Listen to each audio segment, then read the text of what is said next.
ಮಗಳ ಮದುವೆ ವಿಷಯ ಏನ್ ಮಾಡಿದಪ್ಪ? ದಣ್ಯರ, ನನ್ನ ಮಗಳ ಮದುವೆ ಮುಂದಿನ ತಿಂಗಳು 10ನೇ ತಾರೀಕಿಗೆ ಮಾಡ್ಬೇಕಂತ ವಿಚಾರ ಮಾಡಿದ್ದೇನ್ರಿ. ಊರ ಮುಂದಿರುವ ಹಜರತ್ ಜೈರುದ್ದೀನ್ ಪಾಷಾ ಕಾದ್ರಿ ತಾತನವ್ರ ಮಠದಾಗ ಮಾಡ್ಬೇಕಂತ ನನ್ನ ಆಶೆ ಆದ್ರಿ ಅಪ್ಪ. ಏನಪ್ಪ ರುದ್ರ, ಮಗಳ ಮದುವೆ ಮಾಡ್ಬೇಕಂತ ನಿರ್ಧಾರ ಮಾಡಿದ್ಯಾ? ವರ ಯಾವ ಊರಿನ ಅಂತ ನಮ್ಗೆ ಹೇಳಿಲ್ಲ ನೀನು. ಅವರ ವರ ಯಾರು ಅಲ್ರಿ, ನನ್ನ ತಂಗಿ ಮಗ ಅರವಿಂದ್ ಅಂತ. ನನ್ನ ಮಗಳ ಸಹಿತ ಅವ್ರ ಮನೆಗೆ ಜೋಪಾನ ಆಗ್ಯಾವ್ರಿ. ವರ್ಷ BA ಮುಗಿಬಹುದು. ನನ್ನ ತಂಗಿ ತವ್ರ ಮನೆ ಹೆಣ್ಣು ತಗೋಬೇಕಂತ ಬಹಳ ದಿನ ಆಸೆ ಇಟ್ಕೊಂಡೇವ್ರಿ. ಅದಕ್ಕ ನಮ್ಮ ಅಂಬಿಕಾನ ಅವ್ರ ಮನೆಗೆ ಕೊಟ್ಟಿ ನೋಡ್ರಿ. ಅವರ ಒಳ್ಳೆದೇ ಮಾಡಿದೆ ರುದ್ರ. ಕರುಳಿನ ಕುಡಿ ಒಂದಕ್ಕೊಂದು ಕೊಂಡಿಯಾಗಿ ಕೊನೆ ತನಕ ಕರುಣೆ ಹೆಚ್ಚಾಗುತ್ತದೆ. ಆದರೆ ಅಪ್ಪಿತಪ್ಪಿ ಒಂದು ಹೆಣ್ಣು ಏನೋ ಒಂದು ತಪ್ಪು ಮಾಡಿದ್ರು ಸಂತೈಸಿಕೊಳ್ಳೋ ಮನೋಭಾವನೆ ಇರ್ತದೆ. ಇರ್ಲಿ, ಅವರು ಬೇರೆ ಏನಲ್ಲ, ತಂಗಿ ಮಗ ಅಂತೀಯ. ಏನು ವರೋಪಚಾರ ಏನೋ ಮಾತಾಡಿದ್ಯಾ? ಇಲ್ಲ ದಣಿ, ವರದಕ್ಷಿಣೆ ವರೋಪಚಾರ ಅಂತ ಏನೋ ಮಾತಾಡಿಲ್ಲ. ನನ್ನ ತಂಗಿ ಹೆಣ್ಣು ಕೊಟ್ರ ಸಾಕ ಅಂದಳ್ರಿ. ಅದ ಒಂದು ಬಂಗಾರ ಅಂತ ತಿಳಿದು ಹಿರಿ ಇಕ್ಕಳ್ರಿ. ಆದ್ರ ಮದುವೆ ದಿವಸ 4 ಮಂದಿಗೆ ಮೆಚ್ಚುವಂಗ ಹಳ್ಯಾಗ ವರದಕ್ಷಿಣೆ ವರೋಪಚಾರ ಮಾಡ್ಬೇಕಂತ ಮನುಷ್ಯನಾಗ ಮಾಡೇನ್ರಿ. ಆ ದೇವ್ರು ಏನ್ ಬುದ್ಧಿ ಕೊಡ್ತಾನೋ ಅದನ್ನ ಮಾಡ್ತೇನ್ರಿ ಅಪ್ಪಾರ. ಏನಪ್ಪ ರುದ್ರ, ನಿನಗೇನು 10 ಮಕ್ಕಳೇನು? ಇರೋಳು ಒಬ್ಳೆ ಮಗಳು ತಾನೆ. ಹೀಗಿರುವಾಗ ಮದುವೆ ಮಾಡಿಸಿ ಅವಳನ್ನು ಬರಿಗೈಯಿಂದ ಕಳಿಸಿಕೊಟ್ರೆ ನೋಡ್ತೀನಿ ಏನ್ ಹೇಳ್ತಾರೋ ಅಂತ ಕೆಲಸ ಮಾಡ್ಬೇಡ. ನೋಡು, ಅವಳು ನಿನ್ನ ಮಗಳಲ್ಲ, ಈ ಮನೆ ಮಗಳು ಅವಳು. ಹೀಗಿರುವಾಗ ತವರು ಮನೆಯ ಕಾಣಿಕೆ ರೂಪದಲ್ಲಿ ನಾವೇ ಬಂಗಾರದ ಒಡವೆ ನಿನ್ನ ಕೈ ಕೊಡ್ತೀವಿ, ಅದನ್ನೇ ಕೊಟ್ಟು ಕಳಿಸು. ಏನ್ ಹೇಳ್ತೀರಾ? ಮಾದೇವಿ, ನೀ ಹೇಳೋ ಮಾತು ಬಹಳ ನಿಜವಾದ ಮಾತು. ಯಾಕಂದ್ರೆ ರುದ್ರ ಎಷ್ಟೋ ವರ್ಷಗಳಿಂದ ನಮ್ಮ ಮನೆಯಲ್ಲಿ ದುಡಿತಾ ಬಂದಿದ್ದಾನೆ.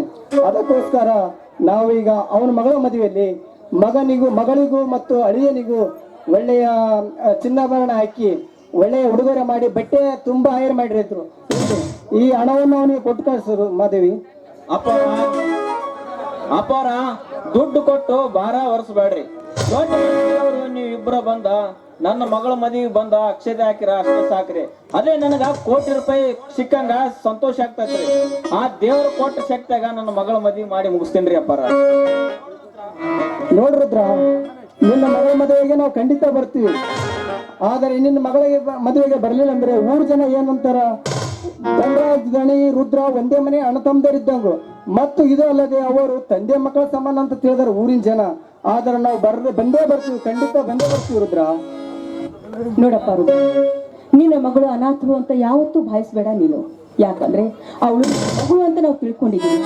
ಹೀಗಿರುವಾಗ ನಾವು ಪ್ರೀತಿಯಿಂದ ಈ ಹಣ ಕೊಡ್ತಾ ಇದ್ದೀವಿ, ಬೇಡ ಅಂತ ಹೇಳ್ಬೇಡಪ್ಪ, ತೆಗೆದುಕೋ. ಅವರ ದುಡ್ಡು ಕೊಟ್ಟಿನಂತ ತಿಳಿದು ನನ್ನ ಮಗಳ ಮದುವೆಗಿನ ಬರದ್ ಬಿಟ್ರಿ ಅಂದ್ರ ನಾನ್ ನಿಮ್ ಮನೆಗೆ ಸಹಿತ ಹೆಜ್ಜೆ ಸಹಿತ ಇಡದ್ ನೋಡ್ರಿ. ಏ ರುದ್ರ, ಎಂತ ಮಾತಾಡ್ತಿ? ನಾವು ಬಂದೇ ಬರ್ತೀವಿ. ನಿನ್ನ ಮಗಳಲ್ಲೂ ನಮ್ಮ ಮಗಳ, ಆ ಮಗಳ ಮದುವೆಗೆ ನಾವು ಬಂದೇ ಬರ್ತೀವಿ. ನಮ್ಮ ಮಗಳ ಮದುವೆ ನಾವು ಬರುತ್ತೀವಿ. ಹೌದ್ರಿ ದಣ್ಯರ, ನಮ್ಮ ಮಗಳ ಮದುವೆಗೆ ನಿಮ್ಮ ಮಗ ಮಾಂತೇಶ್ ದಣಿನ ಕರ್ಸ್ಬೇಕಲ್ರಿ ಅಪ್ಪಾರ. ಅದಕ್ಕೇನಂತಪ್ಪ, ಅದಕ್ಕೆ ಎಷ್ಟೊಂದು ಚಿಂತೆ ಮಾಡುತ್ತಿರ್ಬಿಯಾ? ನೋಡು, ಮದುವೆಗೆ 4 ದಿನ ಮುಂಚಿತವಾಗಿ ಫೋನ್ ಮಾಡಿ ಕರೆಸಿದ್ರೆ ಆಯ್ತು. ಮಾದೇವಿ, ಅವನಿಗೆ ಫೋನ್ ಯಾಕೆ ಮಾಡ್ಲಕ್ ಹೋಗ್ತಿ?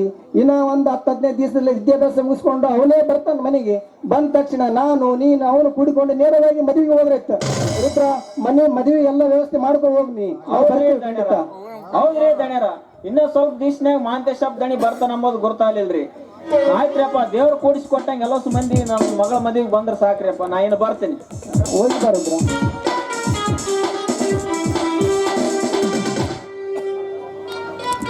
ಮಾದೇವಿ, ರುದ್ರ ಮದುವೆಯ ಸಲುವಾಗಿ ಎಷ್ಟೊಂದು ನೋವು ಪಡ್ತಾ ಇದ್ದಾನೆ ನೋಡು. ಆದರೂ ಈ ಒಳ್ಳೇದಾಗ್ಬೇಕು ಅವನ ಮದುವೆ ಕಾರಣಕ್ಕಾಗಿ. ಅದೆಲ್ಲ ಹೋಗ್ಲಿ, ನೀವು ತೋಟದ ಕಡೆಗೆ ಹೋಗಿ ಬನ್ನಿ. ಹೋಗಿ ಬರ್ತೀನಿ ಮಾದೇವಿ. ಊಟ ಮಾಡೋಣ. ಆಯ್ತು, ಹೋಗಿ.